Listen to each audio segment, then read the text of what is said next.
about some travel preparation, some essentials that that could help enhance the Hajj journey. And then towards the last few minutes of last week's show, I briefly went through the days of Hajj. So today's show, I will dedicate to speaking about the Hajj days. Okay, so Hajj, the jurisprudence of Hajj, the fiqh of Hajj, briefly, and I will try to be as brief as possible and as avoiding as much juristic or fiqhi jargon as possible to try and simplify it as much as possible.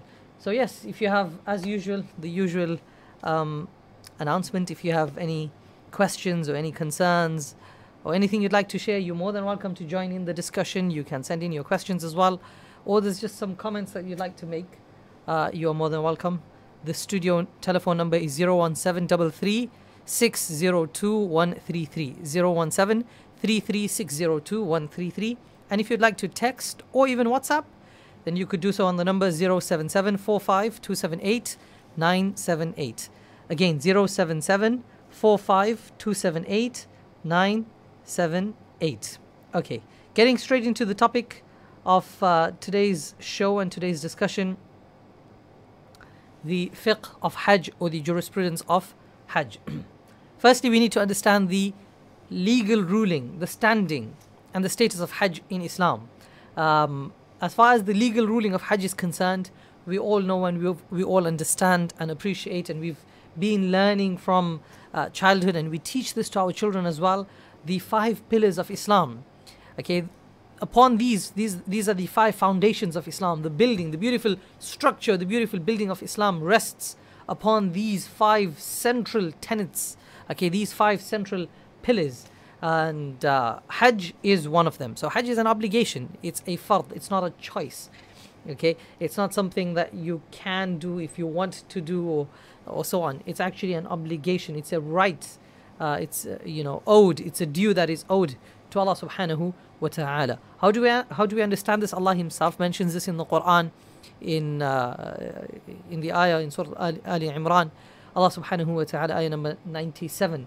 Allah subhanahu wa ta'ala mentions, وَلِلَّهِ عَلَى النَّاسِ حِجُّ الْبَيْتِ مَنِ اسْتَطَاعَ إِلَيْهِ سَبِيلًا.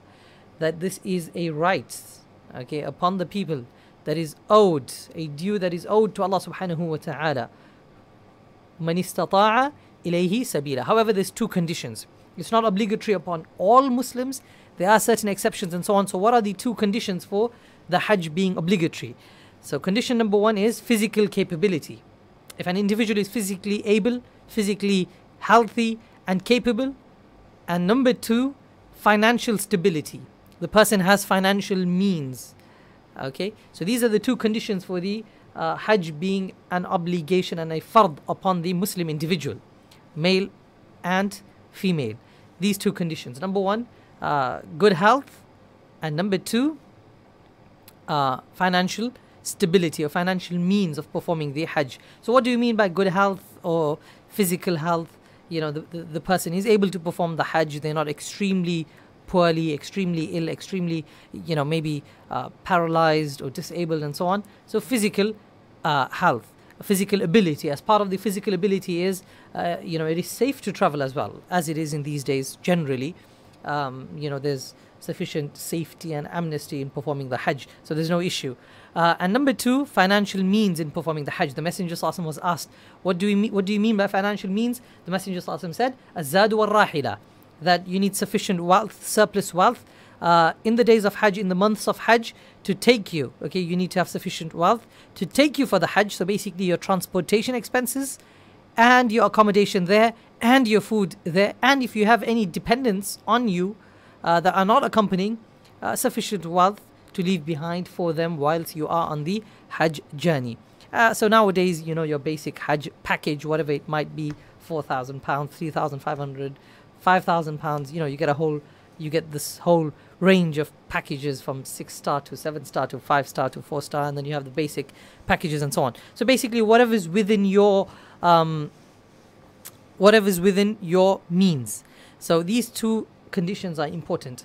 If an individual is able, number 1, physically able, and number 2, financially able as well, then the Hajj is an obligatory, and it should not be delayed unnecessarily. Unnecessarily, it should not be delayed. The Messenger ﷺ, in a hadith, he mentions, the hadith is narrated by Imam Hakim in his Mustadrak. The Messenger ﷺ says, "Man arad al-hajja falyata'ajjal," that whoever wishes to perform the Hajj, whoever has the means, the physical means and the financial means to perform the Hajj, then falyata'ajjal, they should not delay and they should hasten in performing the Hajj. So we should keep this point in mind. So that's the legal ruling for the Hajj, that it is an obligation, and the conditions for obligation are physical ability and financial means.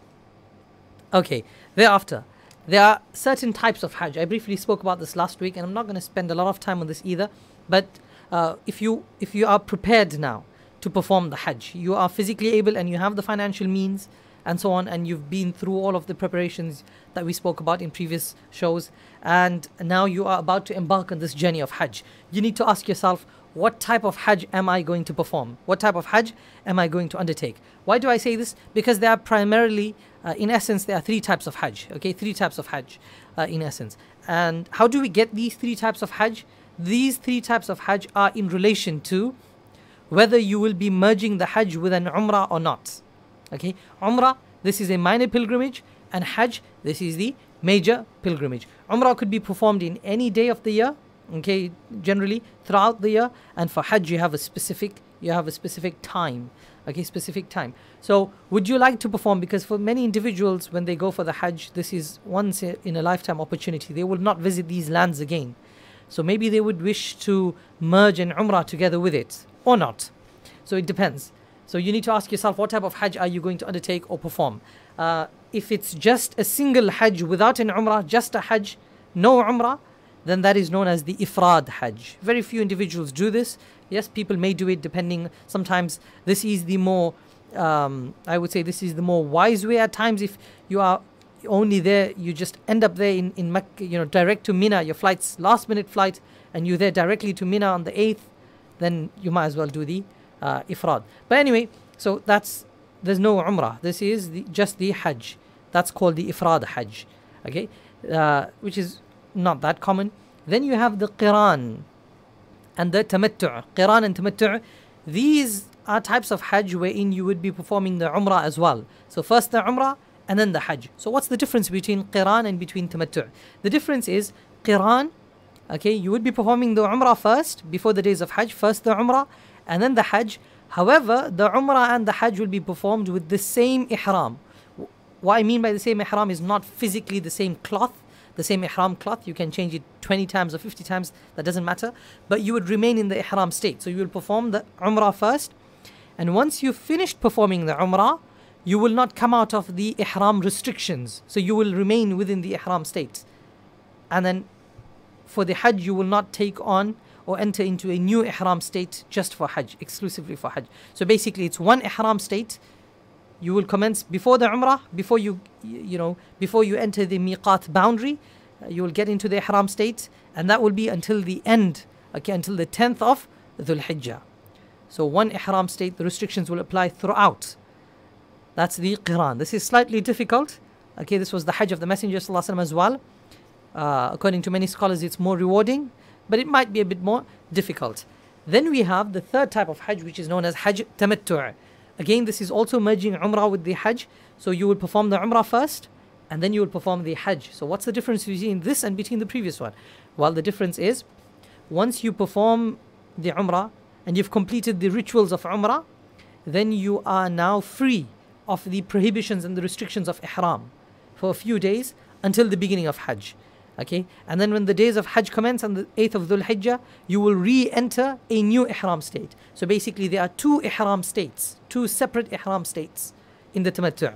One for Umrah, and then you come out, you're free for a few days, okay, the restrictions have been lifted, and then you re-enter into the Ihram state. So that's basically the difference. However, what we need to keep in mind, the previous Hajj type, the Qiran, and this Hajj type, the Tamattu', there is an additional sacrifice that needs to be offered. If someone is performing just the Hajj with no Umrah, then there is no sacrifice that would be offered on the 10th of Dhul Hijjah. However, if you are taking this concession okay, or this provision of performing the Umrah and merging the Umrah with the Hajj, then as a thanks to show gratitude to Allah subhanahu wa ta'ala, there is a sacrifice that should be offered on the 10th of Dhul Hijjah. This is known as the Hadi, or you can call this the Damu Shukr, the sacrifice of gratefulness or gratitude. Okay, by and large, generally most individuals that perform Hajj, they perform the third type of Hajj, Hajj Tamattu', where they perform the Umrah first and then the Hajj, two separate Ihram states. So first the Umrah, get done and over with the Umrah. For a few days, the restrictions of Ihram have been lifted. And then on the 8th of Dhul Hijjah, they will re-enter into a new state of Ihram, and that Ihram is for the Hajj. So the first Ihram for Umrah, and then the second Ihram for Hajj. So, I will explain briefly today in today's session, in today's slot, today's show, I will explain the Hajj Tamattu', okay, where you perform the Umrah first, and then the Hajj, and in between you have some time without, wherein you are not in the Ihram state. So, you will enter into the Ihram, okay, before you leave, right, before you enter. Now, there are 5 geographical locations. I spoke about this last week. These are known as the miqat or the mawaqit, the miqat boundaries. Okay, these are known as the boundaries. So, there are 5 geographical spots or locations that have been specified by the Prophet ﷺ in the hadith. The hadith could be found in famous hadith collections like Sahih Bukhari, Sahih Muslim, and other hadith collections. The Messenger ﷺ has specified 5 locations like Dhul Hulayfa, Qarnul Manazil, Juhfa, Dhatu Irq, and Yalamlam. These are 5 specific locations, geographical locations and spots that have been stipulated by the Messenger sallallahu alaihi wasallam. Why? The Messenger sallallahu alaihi wasallam has mentioned that whoever wishes to perform the Umrah or perform the Hajj and they are traveling from outside these boundaries, okay, then they need to ensure that they embrace the Ihram status, okay, they enter the Ihram state before crossing these points and before crossing these boundaries. So, whatever type of Hajj you are performing, so let's take the Hajj Tamattu' for this case. Okay, before you enter these boundaries. Now, how do you know where these boundaries are located? Well, if you are traveling from the UK, you will be traveling via Jeddah. So, according to the more sound opinion, Jeddah, okay, your first landing would be at Jeddah, and that's where you'll get off, and you will take a taxi, either to Mecca or maybe to Medina, depending. If you are traveling first to Medina, okay, you're flying to Jeddah and then to Medina, you do not need to enter into the Ihram state, so you don't need to worry about this. You will enter into the Ihram state when you're returning from Medina to Mecca. Okay, from Medina to Mecca, that's when you will enter into the Ihram state for both men and women, for both brothers and sisters. So anyway, especially those that are traveling first to Mecca. Okay, so whilst you are on the plane, before you land in Jeddah, an announcement would be made in the plane that we are about to cross the miqat boundary. So please enter the Ihram state. Okay, enter into the Ihram. So according to the more sound opinion, Jeddah is inside. It's inside the miqat boundary. Some scholars are of the opinion that it is actually on the miqat boundary. It is actually on the boundary. So you can get off at Jeddah and enter into the Ihram state at Jeddah. However, this is a minor opinion. The more sound and the majority opinion is Jeddah is inside the miqat, it's inside the boundary. So you need to enter into the Ihram state before you even land at Jeddah, before you even land and get off at Jeddah. So as I said, entered into the Ihram state on the flight when the announcement is made. How do you enter into the Ihram state? Very simple, very basic. At home, it is sunnah to take a bath for the Ihram. So take a shower, take a bath, both brothers and sisters. Even sisters that are in menstruation, you may do this, that's fine. It is sunnah of the Messenger sallallahu alaihi wasallam. And then, wear your normal clothes, okay, without the restrictions. The brothers may wear, the lower towel, the lower sheet, and then you could put on a shirt over, or your thobe, or your jubba, or whatever it is, and get onto the flight, get onto the plane. And on the plane, when the announcement is made, that's the time now you go remove any underwear, the lower sheet, remove your jubba, okay, and then put on the top sheet, okay, and sisters ensure that the face is not covered, whatever the restrictions are. We will speak about this in a moment, the restrictions of Ihram. Ensure that you are not violating any of these restrictions, and then perform 2 salah, Okay, 2 raka'at salah, 2 cycles, 2 units of salah. Perform this. You can perform this if you can stand and do it, but generally it's difficult to do it on the flight. So you can sit and pray these 2 cycles, these 2 raka'at of ihram on your seat. Yes, you can do this while sitting on the seat. And thereafter, do dua and then make your niyyah. Make your niyyah and your intention. Okay, make your niyyah and your intention. It could be in any language. Allahumma inni uridu al-umrah faysirha li wa taqabbalha minni. Oh Allah, I intend performing an umrah first and then a hajj. Oh Allah, I intend undertaking and embarking the hajj tamattu'.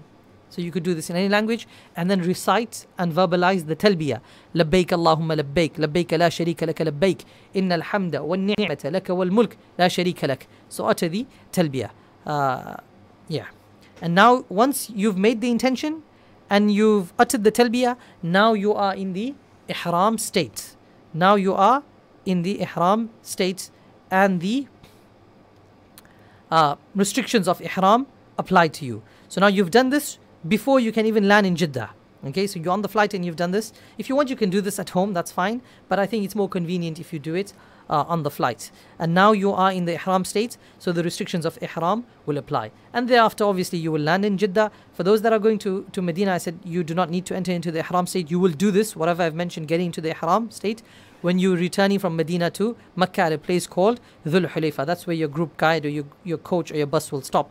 There's a masjid there. There's a lot of facilities for you to do this at that area. So anyway, you are at Mecca, and now you are traveling from Mecca to you are at Jeddah, and now you're traveling from Jeddah to Mecca. This would be by coach or by taxi, whatever the case is. So just as a side point, the distance between Jeddah to Mecca is about 60 miles, about 58 miles. Okay, and for those that are traveling from Mecca to Medina, the distance is about 280 miles, especially if you're traveling by road. If you're taking a flight, that's fine. But if you're traveling by road, it's about 280 miles, 270, 280 miles. Okay, give and take. Right. So now you are in the ihram state. Now, before you enter into the ihram state, so do this at home. Before you enter into the ihram state, have a nice wash yourself, clean yourself. Any unwanted hair, remove it, underarm, below the navel, wherever it is in the private area. Clean yourself, be good, be fresh. Apply as much perfume as you can on your body, on your clothes, on your ihram, both brothers and sisters, because you would not be able to apply perfume once you enter the ihram state. So anyway, now you are in the ihram state. Obviously, for those sisters that are in menstruation, you would not perform the 2 rakat ihram salah. You'll just enter into the ihram state by making the intention, by intending and by reciting the talbiyah. Okay, now let's look at the ihram restrictions. There are some restrictions for ihram. I'm not going to mention all of them, but I'll mention the major points that you should try to stay away from, the restrictions or the prohibitions of ihram. So I've got 3 categories here. Those restrictions that apply to both genders, men and women, and then those specific to men, and then those specific to women. So let's look at those restrictions for both men and women. Removing hair. Okay, removing hair from the body. This is prohibited once you are in the ihram state. So do this before. You cannot do this once you are in the ihram state. Whether it's removing hair by cutting, by trimming, by shaving, by waxing, by tweezing, by pulling, or whatever other way that's possible. So basically, you are not allowed to remove hair. Number 1. Number 2, you are not allowed to cut or to clip your nails. So do this before you enter into the ihram state. Obviously, if your nail's broken and you got hurt, you scraped your nail and it's hanging off and you want to pull it off, that's fine. But we are speaking about intentionally, deliberately cutting your nails. Sitting with the intention to cut your nails. Okay, that's prohibited. Same with removing hair as well. Deliberately removing the hair. You went for a bath or you're performing the ablution, and as usual, some hair come out, or you're combing your hair and there's a few strands of hair that fall out. You woke up in the morning and there's some hair on your pillow. You did not deliberately remove the hair. Okay, we are speaking about deliberately removing hair. That's prohibited. Deliberately cutting, clipping the nails, that's prohibited. And applying perfume, both men and women, okay? Applying perfume to the body or to your clothes. Once you're in the ihram state, you cannot apply perfume or cologne, okay? To your body and to your clothes. And obviously this includes utilizing anything that has a scent, okay? Like soap, hand wash, shampoo, lotion, that has a scent, that has a perfume scent. Okay, this is according to the more sound opinion. Some scholars, obviously, I would mention this, some scholars are of the opinion that what we have been prohibited from is applying perfume to the body and the clothes. Hand wash, soap, lotion, ointment, medication, shampoo. These things are not used as perfume. No one washes their hands as for perfume, right? It's more for hygiene. So they say that's fine. But again, I think it's best to avoid it. That's another point. Another restriction, again, for both men and women is anything to do with intercourse. Okay, so intercourse itself is prohibited. In fact, if an individual in the ihram state engages in intercourse, the entire hajj is nullified, and there's no way of undoing it. Okay, the hajj is cancelled. You would have to come back the next year and perform the hajj, and then there's a major penalty as well. So the act that's prohibited in the ihram state, and what precedes the act as well. So basically foreplay, whether it's talking sensually, whether it's kissing, whether it's hugging, whether it's touching with passion, romantically. Okay, this is prohibited in the ihram. Yes, if you're holding your partner's hand, to avoid being lost and so on, for security reasons, during the tawaf, that's fine. But here we are speaking about sensually, with passion. So these are some of the restrictions that apply to both men and women. Then restrictions for men. Okay, men are not allowed to wear any garment that is sewn or that is stitched, fitting, made to fit the limb. Okay, obviously if your shoes, your footwear is not your shoes for men. Okay, if your slippers, your sandals have some stitches on there, that's fine. Your ihram has stitches on there, that's fine. You're wearing a belt that has stitches on there, that's fine. You're wearing a watch whose, the band of which has stitches on there, that's fine. We are speaking about a garment that's made to fit a limb and it's stitched, that is prohibited. Okay, so you can't wear a shirt, you can't wear a jacket, you can't wear pants, trousers, shorts, no underwear, no socks, no shoes, no gloves. This is for brothers. Okay, sisters, there's no restrictions in clothing. You can wear your normal clothing. Okay, so there's no restriction. This is for brothers. No, avoid garments that are made to fit a particular limb, part of the body. So for instance, you're feeling cold, it's fine, you can have your jacket, but don't wear the jacket, just put it over your back. That's okay. It's like having the ihram sheet. Do you get it? When you go to sleep at night, you can place, you can wrap yourself up in the blanket and so on. But ensure that your face is not covered. The face is uncovered. So anyway, number one, sewn, stitched garments made to fit the limb. Number two, for men, covering the head. Men are not allowed to cover the head. The head needs to be uncovered. Yes, if you want to take shade using an umbrella and so on, that's fine, that's permissible, as we understand from the hadith of the Messenger ﷺ, the practice of the Messenger ﷺ during his hajj. So the men are not allowed to cover their heads, leave it uncovered. And number three, for men, footwear. We spoke about footwear as well, right? You need to ensure that your footwear does not cover the ankles, and according to the Hanafi legal school, an additional restriction, it does not cover the mid-foot, the shoelace area, which is known as the metatarsal bone.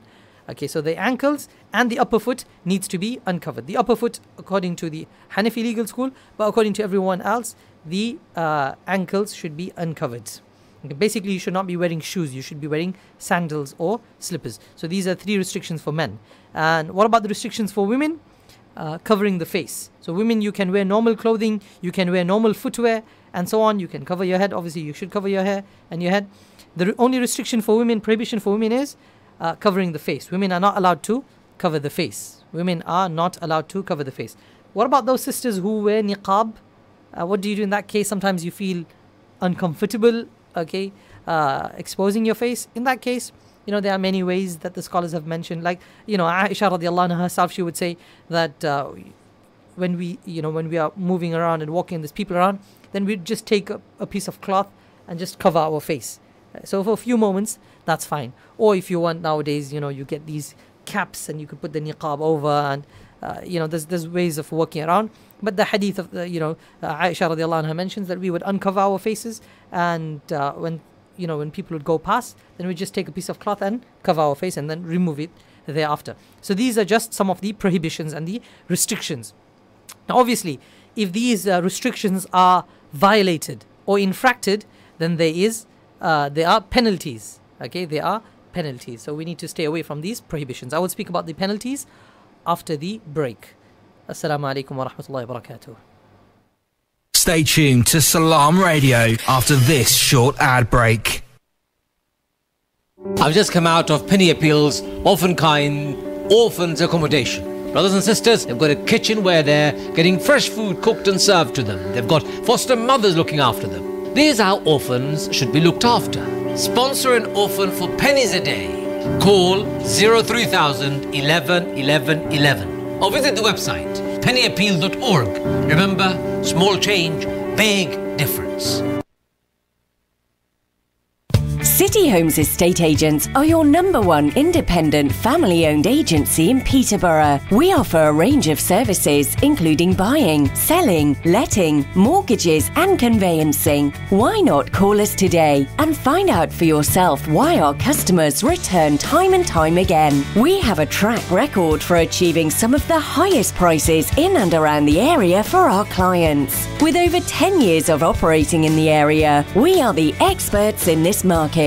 Put us to the test today by calling 01733 348 677 and quote discount code RADIO for our exclusive rates for this promotion. City Homes, bringing people together for over 10 years. Do you have lots of clutter at home or in the office that needs to be kept but nowhere to keep it? Ivet Self-Storage offers a secure, affordable, clean and dry home for your belongings. We have security systems in place which are monitored 24 hours a day, ensuring that your items are safe. With a simple monthly payment, Ivet Self-Storage provides secure and tailored facilities to meet your specific requirements, whether short or long term. We offer the best prices and longest opening hours in Peterborough. For more information, please call on 01733 306 456 or visit us at Ivet Way, Westwood. You have one new message. Please, can you call me, please, for God's sake? I'm really in trouble. Please, Allah the Wasta, call me. This was a real message. It was left not just for us, but for you. Thousands of our brothers and sisters in the UK are crying out for your help. Don't hang up on them. Find out more and fulfill your third pillar with us. Visit nzf.org.uk. National Zakat Foundation, serving zakat payers and recipients nationwide. Salaam Radio is celebrating its 1-year anniversary. The entire community is invited to the Salaam Radio Summer Festival, Sunday the 20th of August at the Triangle Park on Occupation Road, Peterborough, from 11 to 7. Free entry and all are welcome. Funfair rides, bouncy castles, children's activities, food and clothing stalls, chocolate fountain, face painting, archery, penalty shootout and much more. Plus, Salaam Radio will be broadcasting live from the event with free gifts and giveaways. For more information or to book a stall, please contact 07722 55 884 or email info@salamradio.co.uk. Salaam Radio Summer Festival, Sunday the 20th of August at the Triangle Park on Occupation Road, just at the end of Gladstone Street, 11 to 7. We look forward to seeing you.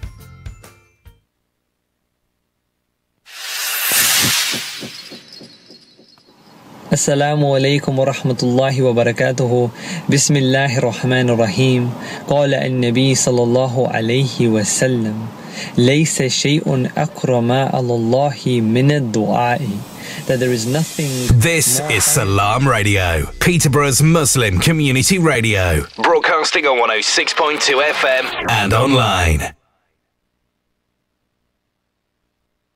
Assalamu alaikum wa rahmatullahi wa barakatuh. Welcome back to Salaam Radio 106.2 FM. This is the Hajj show with myself, Mahmoud Hassan. If you have any queries, any questions, you're more than welcome to ring in or to send a text or WhatsApp. Before the break, we were speaking about prohibitions. Yes, some of the restrictions, the ihram restrictions. So we mentioned some restrictions for both men and women, then for men, and then for women. Let me quickly go through it. I already explained it, but let me quickly go through it right now, just as a recap. The restrictions that apply to both men and women. Number 1, removing hair. Number 2, clipping nails. Number 3, applying perfume to both the body or the clothes. And obviously we said this includes scented soap and lotion and hand wash and shower gel and so on. Okay, and number 4, intercourse or anything related to that. So it's not just the act, it is the act which completely nullifies the Hajj, but also foreplay, whether it's hugging, kissing, holding hands and so on and so forth. Right, restrictions for men. Now this is just for men. Wearing sewn or stitched garments that's made to fit the particular limb or part of the body. Okay, so this includes shirts, t-shirts, jackets, trousers, underwear, socks, shoes, gloves, so on. Women, on the other hand, you can wear your normal clothing, gloves, socks, shoes, so on. There's a slight difference amongst the scholars with regards to gloves, but yes, you can wear your socks, you can wear your gloves, you can wear your normal clothing. Okay, brothers, the additional point, covering the head. You're not allowed to cover the head. Yes, you can take shade in a building, in a structure, in the car, in the bus, in a tent. You can use an umbrella. Okay, and point number 3 for men, footwear. Okay, you need to ensure that you are not wearing shoes, you are wearing sandals, and the ankles are uncovered. And if you follow the Hanafi legal school, then the upper part of the foot, okay, where the shoelace area is, that needs to be uncovered as well. The metatarsal bone needs to be uncovered as well. So these are the restrictions only for men. Women, you can wear normal clothing, you can wear normal footwear, but ensure it's comfortable, right? The restriction for women, exclusive restriction for women, that is covering the face. Okay, covering the face. Obviously, men, you should not be covering your face anyway. Women, you should not cover your face, your faces. Right. Now, what if someone violates these restrictions or these prohibitions? Then obviously there's a consequence and there's penalties. Now, what we need to keep in mind, generally the most common questions that we get are, okay, I've covered my face, I covered my head, I applied perfume, I used this type of soap, I wore my shirt by mistake, or I wore my jacket, I was feeling cold. What do I do in that case? So we need to keep in mind, okay, if there is a genuine reason for you to violate any of these restrictions and these prohibitions that we mentioned. Take, for instance, you are feeling cold, you're shivering, and you need to wear a jacket. For brothers, right? Sisters, you're allowed to do that. But for brothers, you need to wear a jacket. Okay? Sisters, for some reason, you need to cover your face. Brothers, for some reason, you need to cover your head. You're feeling cold. Or there's a particular type of, lotion or cream that you need to apply that has a scent. Okay? You need to wear your pants or your trousers for brothers for whatever reason. There's a genuine need, right? Genuine need, then it's fine. Don't suffer. Okay? Do it. Apply the ointment. You need to trim your hair, you need to clip your nails for whatever reason, you need to shave your hair. It's okay, do it. But then obviously there is a penalty, right? Now the penalty is, you either offer a sacrifice, a small animal, okay, sacrifice, or you give charity to 6 poor people, okay, a day's food, okay, 6 poor people, 1 meal for 6 people basically, a meal, a normal meal, okay, to 6 poor individuals, masakeen, or you can fast 3 days. You have a choice, okay? You have a choice. You can do either one of these 3. Obviously, the easiest is buy some food and give 1 meal to 6, 1 meal each to 6 individuals, so 6 poor individuals. And there isn't a shortage of people that are indigent or that are poor that would be recipients of this. So it's fine. This is the penalty. It's not a serious, severe penalty. So, you shaved your hair, you applied perfume, you wore a garment, you covered your face, you covered your head, you clipped your nails for whatever reason. Again, there's a genuine need for this, right? There's genuine need for this. Then there is, it would not be sinful for you to do this and just give the penalty, okay? Either sacrifice, either fast 3 days, sacrifice small animal, like a sheep or lamb or goat, fast 3 days, or feed 6 poor individuals 1 meal each. That's the easiest. Just do that there in Mecca, okay? So these are penalties that apply to, shaving your hair, wearing a garment for brothers, clipping your nails for sisters and brothers, shaving hair for brothers and sisters, applying perfume, brothers and sisters, and so on, covering the head, covering the face. So these are the penalties. Then, I'm not going to go into details, but there are, some of the penalties that apply are a large animal, a camel or a cow. That cost about £1,000. What's this for? This is very serious. That is for intercourse, the act, okay, for intercourse, and or for sisters who are in menstruation and they perform the sisters that are on menstruation, before the Hajj, for instance, you can do everything. Go to Mina, go to Muzdalifah, go to Arafah, do everything except the tawaf. Okay, except the tawaf. You will not do the tawaf. And there's a fundamental tawaf, which is tawafuz ziyarah or tawaful ifada. You cannot perform the tawaf in menstruation. Now what do? You have your flight back and so on. Some individuals would say that perform the tawaf, it's okay in that state, and then offer the sacrifice, give the dam, okay, the penalty, which is a large animal. And so that's a large penalty. Then there's a smaller penalty, which is you give some a small animal instead of large animal. You give a small animal. Obviously, we've mentioned that. That's for cutting nails, clipping nails, shaving hair, wearing clothing, applying perfume, and so on and so forth. Again, there's a specific time duration. You do half a day, 12 hours, full day, and so on. If you just applied perfume to a small part of the body, or you clipped not all of your nails, just one or two, or you just shaved a few hair, then there's some charity that you give, a handful, 3 handfuls of wheat equivalent, basically 3-4 pounds of charity, just give it, and so on. So these are some of the penalties. Obviously there's a lot of detail. I'm trying to be as brief as possible, but let me just give you a little just one point to remember in terms of prohibitions and in terms of the penalties.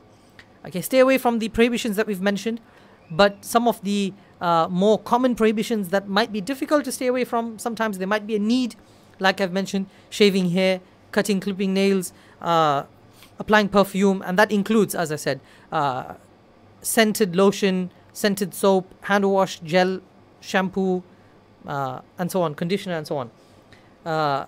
Okay, there's genuine need for that, and you've done it, then you give the penalty, and you would not be sinful. The penalty is either fast 3 days, sacrifice a small animal, or feed 6 poor individuals, 6 poor people, feed 6 poor people. And obviously, if this is done without a need, then it's still the same penalty. However, the individual would be sinful, for which repentance is necessary. Now, these are some of the prohibitions and the penalties that I spoke about. Let me speak about some things that you can do in the ihram that are permissible. There's a lot of things that are permissible, but I will just mention a few points because these are generally questions that we get. So you are now in the ihram state. Can you change your ihram? For brothers, can you change the actual sheet and wear new sheets? And for sisters, can you change your clothes and wear a new pair of clothing? Yes, you're more than welcome. You can do so. Okay? That doesn't mean you're out of the ihram. Okay? Ihram is a state. It's not the actual clothing. So you're more than welcome to do that. Can you take a bath? Yes, you can take a bath. But ensure that you use unscented soap and so on and so forth if you're following that opinion. Okay? And it's best to stay away, as I said. So you can clean yourself with unscented cleansers. Okay, you taking a rest, you sleeping, you can cover your body with a sheet or blanket, but except your face and the head, leave that open, do not uncover. If you woke up and your face was covered, it's okay, just remove it, but deliberately you should not cover your face and your head. The rest of the body you can cover. As I said, you can wear if the stitches in your slippers, your sandals, your footwear, on your watch, your waist belt, and so on, that's fine. The stitches in your ihram, that's fine as well. So you get the other type of ihram as well that are circular. That's like a tube. There's no opening. If you feel that might be the right ihram for you, you can try out that ihram as well. That's fine. It's permissible because it's not fitting a limb. It's not made to fit a limb like a jacket. That's made to fit a particular leg or sleeve or hand and so on. You are allowed to wear watches, rings, jewelry, glasses, shades, sunglasses, contact lenses, hearing aids, bandages, and so on. Okay, someone asked me a question a few days ago, are you allowed to take medication in ihram? Yes, you should take your medication. Are you allowed to take injections and so on? Yes, take your injections, whether it's iron injections for diabetes, whatever the case is. You're doing your any medication that you have, you are allowed to do that as well. Okay, if there's harmful insects or animals, you are allowed to kill them if they're harmful. Okay, and they are annoying you, you are allowed to do it without any penalty. Now let's look at the Hajj procedure now. So you are in the ihram state. Okay, you are doing the Hajj tamattu'. You are in the ihram state. You got off at Jeddah, and you've taken your coach, and now you're traveling to Mecca. You get to Mecca. As I said in the last session, get some good rest. Okay, go to your hotel, drop off your luggage. There's no need to rush. Get some good rest, eat, okay, and then make your way to the Haram in Mecca, the holy mosque, the sanctuary in Mecca. Okay, get there to the Haram in Mecca, and now you will perform your Umrah. How do you perform your Umrah? What's important as part of the Umrah is Ihram, number one, and obviously you are in the Ihram state. Number two, the Tawaf, so you'll be doing the Tawaf. Number three, the Sa'i, the pacing between Mount Safa and Marwa. And number four, to get out of the Ihram, you need to shave your hair or cut or trim your hair. So these are the four important parts of the Umrah. These four need to be done. Okay, if there's anything else that's missed, it's fine. Okay, obviously, but try to do it according to the Sunnah. As I've spoken in the previous session, I said make sure you have some good literature, read through the details. I don't have time to go through the details, the various du'as, learn the du'as and the supplications and understand them as well, and pour your heart out, and so that's important. So anyway, when you get into the Haram, start by performing, the ulama mentioned that your first gaze that falls on the Kaaba, your du'as are accepted. So pour your heart out, do whatever du'a you can to Allah subhanahu wa ta'ala. But anyway, commence your tawaf. You would start your tawaf from that corner where the Hajar Aswad is. Obviously, it might be difficult for you to get to that specific location, but wherever it is, okay, wherever it is in the mataf or the tawaf area, you would start from there and you will perform 7 rounds anti-clockwise. Okay, 7 rounds. Obviously, there's no need to remember this because you would see people going in that particular direction anyway. So whatever direction people are going, just follow that direction. 7 times you would perform the tawaf. After the tawaf, you perform 2 rakat salah. Okay, behind the Maqam Ibrahim. Now, obviously, exactly behind the Maqam Ibrahim, the station of Abraham, it is impossible because of the sheer crowd. So anywhere in the masjid you can do it, even outside the masjid. But anywhere, try praying it behind that place, but anywhere in the masjid. And do dua after that, and then make your way to Safa and Marwa. Now, just some, one point that when you are performing the tawaf, especially for brothers, okay, because you would be in your ihram and you would be wearing the 2 sheets, so you do something which is known as tiba', which means that your right shoulder, okay, your right arm will be uncovered. Okay, this is for the entire tawaf, and you would be doing ramal. This is sunnah, obviously. You'd be doing ramal. You'd march briskly for the first 3 rounds of the tawaf. Okay, and anyway, so you perform your 7 rounds tawaf, pray the salah, and then make your way to the sa'i, to Mount Safa and Marwa. Okay, you start at Safa and 7 rounds, 1, 2, 3, back and forth. So you start at Safa and you end at Marwa. Okay, you start at Safa and you end at Marwa. If you start at Safa and you end at Safa, then that means there's something wrong. Okay, so 7 rounds. Okay, from Safa to Marwa, that's 1, Marwa to Safa, that's 2, and so on. Okay, so 7 times. And thereafter, you trim your hair or you shave your hair, and now you are out of the ihram. Now the ihram restrictions do not apply. Go home, okay, go to your hotel room and take a bath, wash yourself. You can wear normal clothing until the days of Hajj, until the 8th of Dhul Hijjah. The restrictions of ihram do not apply to you now. The best deeds to do in these days are, instead of performing excessive umrahs, okay, just stay there, don't perform extra umrahs. You've already done one umrah, and stay there and perform as many tawaf as possible. Do as many tawaf as possible. Okay, so you can do the tawaf now. Between the days of, once you finish your umrah and you're out of the restriction of the ihram, okay, and you are waiting for the 8th of Dhul Hijjah, you can do as many tawaf as possible in your normal clothing, for brothers, okay, and sisters as well, obviously. Okay, so you can wear socks as well, you can wear your normal clothing and perform as many tawaf as possible. Now, if you're just performing tawaf, then in that case, you will do 7 rounds and you will perform the 2 rakat salah after tawaf. And that's it, your tawaf is over, that's 1 tawaf. You would not do the sa'i. Okay, that sa'i is only part of the umrah and part of the hajj. Okay, now you have the days of hajj. You're approaching the days of hajj, the 8th of Dhul Hijjah. On the 8th of Dhul Hijjah, okay, now we have the days of hajj, as I said. On the days of on the 8th of Dhul Hijjah, this is known as Yawm al-Tarwiyah. This is your day of preparation. So again, you would enter into the ihram state. right? This is in the morning after Salatul Fajr. Enter into the ihram state like you did for Umrah. Basically, ensure that you're wearing the right clothing for brothers, sisters, normal clothing, your face is uncovered, and enter into the ihram state by making the intention, oh Allah, I am now I'm now about to perform the Hajj. That's sufficient. Oh Allahumma inni uridu al-Hajj fasirhu li wa taqabbalhu minni. Okay, and then recite or vocalize the talbiyah. And now you are in the ihram state. These restrictions, the ihram restrictions, now once again apply. Now you would leave Mecca obviously with your group. Okay, you would leave Mecca and you would go to a place called Mina. Mina is at 5 miles from Mecca. Okay, it's 5 miles away from Mecca. It seems like a very short distance, but because of the crowd, okay, and the droves and the multitudes of people, this will take you time. So be patient. Patience is very, very important. So you will try to get there to Mina before Dhuhr. But if you get there any time during the day, that's fine. On the 8th of Dhul Hijjah, basically. Okay, get there to Mina. And the Messenger ﷺ prayed 5 salah there. So try to get there for Dhuhr. Pray Dhuhr, the 8th of Dhul Hijjah, right? You would pray Dhuhr, Asr, Maghrib. And that night, you would pray Isha as well. You would spend that night in Mina. Now, when you're in Mina, you would spend the night. And obviously, after spending the night, you would pray Salatul Fajr. So these are 5 prayers. Now, that night you would spend in Mina. Again, Mina, this is not like your hotel. Yes, you would have tents, you would have numbers. Make sure you remember the number. It's very, very important. Don't forget that number. Even when you come back, you will need to know that number. And unnecessarily, don't wander around. Just stay in your tent. And they will give you mattresses and so on. So that's fine. Okay. So there's no activities for Mina. All you do, on the 8th of Dhul Hijjah, you get there to Mina for Salatul Dhuhr and spend the entire day. Relax, because the next 1 or 2 days are very, very busy, right? The next 2-3 days are very busy. Next 2 days actually. So just relax there.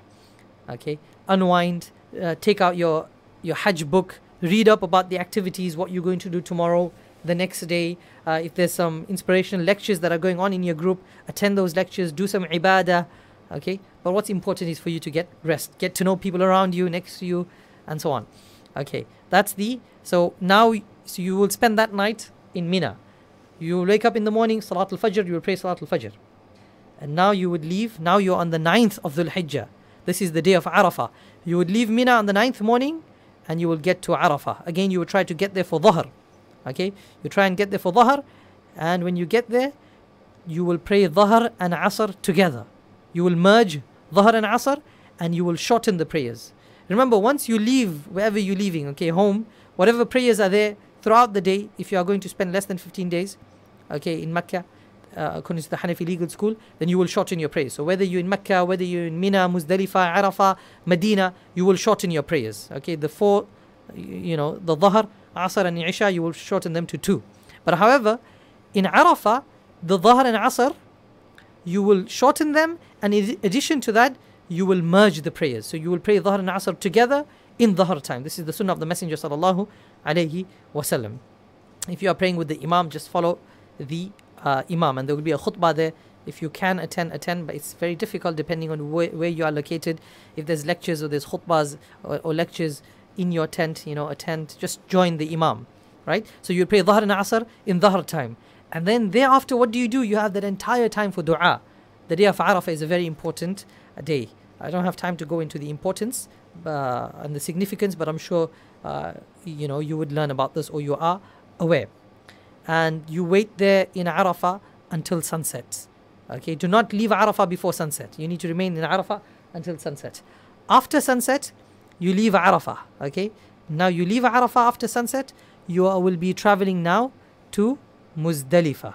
Okay, from Arafah you would be traveling to Muzdalifah. Arafah to Muzdalifah.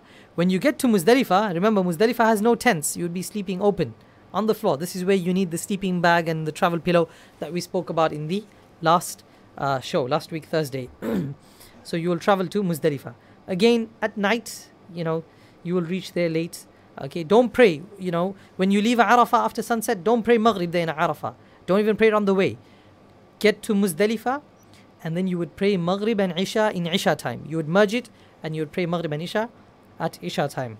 Obviously shortening the Isha prayer. Spend the night there. There's no activities there at night. Spend the night there.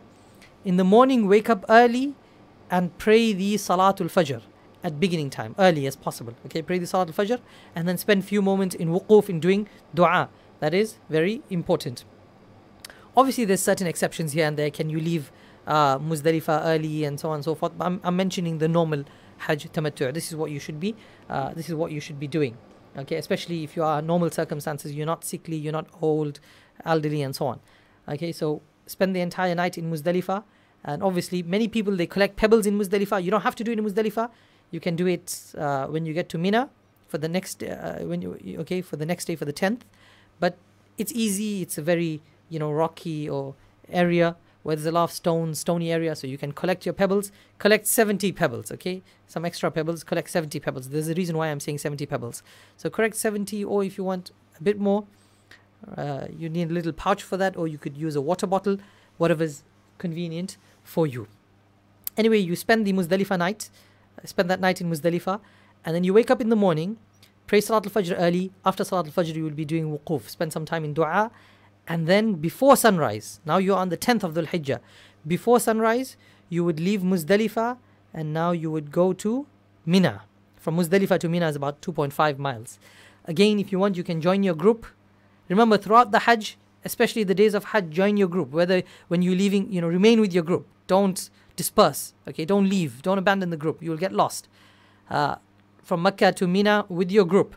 From Mina to Arafah with your group. From Arafah to Muzdalifah with your group. Okay, and now from Muzdalifah to Mina, because the distance is very short. It's only about 2 miles, 2.5 miles. If you want, you can go with your group, but it will take you very long in the morning. And it's early morning, you're leaving before sunrise. It's easy for you to walk, especially if you're healthy, you can walk, and you'll reach there early as well. And you know where your group is, your tent is in Mina anyway, because you've already been in Mina on the 8th. But again, if you're afraid of being lost and whatever the case is, and you can't walk it, then it's fine. It's best to stay with the group. Now you reach Mina. This is the 10th of Dhul Hijjah. This is a very busy day. You have primarily 4 activities. An easy way, there's an acronym to remember the 4 activities on the day of Mina. This is your busiest day. Easy way to remember the 4 activities is the word past. Like we have in the past tense. Okay, what happened in the past? P-A-S-T. These are the 4 activities. P-A-S-T. Easy way to remember. Okay, P-A-S-T. These are the 4 things that you need to do on this day, on the 10th of Dhul Hijjah. You've left Muzdalifah before sunrise, and you make your way to Mina. Now, when you get to Mina, you need to do these 4 things. P-A-S-T. P stands for pelting. Okay, P stands for pelting. So you need to pelt the structure that's there in Mina. Okay, the largest one. You need to pelt that. So the 70 pebbles that you had, you need to pelt. You will just pelt one structure on that day. The largest one, just one. Okay, so you would pelt on that day. Just one. So 7. You need 7 pebbles for that. So P is done, pelting. Then you have A, which is animal sacrifice. That would be taken care of. They will give you your coupons and so on, a voucher. So that's done. So PA. And then S. S is shaving. Okay, once you've done that, now you can shave your hair. Okay, trim your hair, shave your hair, both brothers and sisters. And now you are out of the ihram restriction. Just by doing PAS, you are out of the ihram restriction. You can wear normal clothing, take a bath, and do whatever it is, apply perfume and so on and so forth, shave your hair, trim your nail, cut your nails and so on. However, there's one more restriction, and that's intercourse. You cannot do that until you have not done the T. So P, pelting, A, animal sacrifice, S, shaving. Okay, and now you have the T. For that, you need to come to Mecca. So you leave Mina and you come to Mecca, and that's known as Tawaf. The T stands for Tawaf. This is the main Tawaf. Tawaf of Ziyarah, the Tawaf of Hajj. Like you did a Tawaf of Umrah, this is the Tawaf of Hajj. Now you come to Mecca and you perform this Tawaf. Normal 7 rounds, pray the 2 rakat salah after that, and then go to Mount Safa and Marwa, do the Sa'i, and now you are completely out of the Ihram restrictions. Okay, and then get back to Mina. Spend that day in Mina, the 10th. Spend the 11th in Mina as well, the 12th in Mina at least, right? And there's peltings on those days as well. And if you want, you can spend an additional day, the 13th as well in Mina. And then anyway, when you're about to leave Mecca, there's an additional tawaf which is known as the Tawaful Wida'. Ensure that you perform the Tawaful Wida'. And that is your Hajj is complete. You'll now be traveling to Medina, or if you've already been to Medina, maybe you might go back. Basically, that's the end of your Hajj pilgrimage. So, the 10th is the most busiest day. Get back to Mina. It is sunnah to spend the time in Mina. The 11th, you'd palt. Okay, you'd palt all three on the 11th. On the 12th, all three as well, inshallah. And then make sure you do not forget the tawaf before you leave. Tawaful wada'. Inshallah, next week, Thursday, we will speak about the virtues of Dhul Hijjah and what we can do for those that are not on Hajj.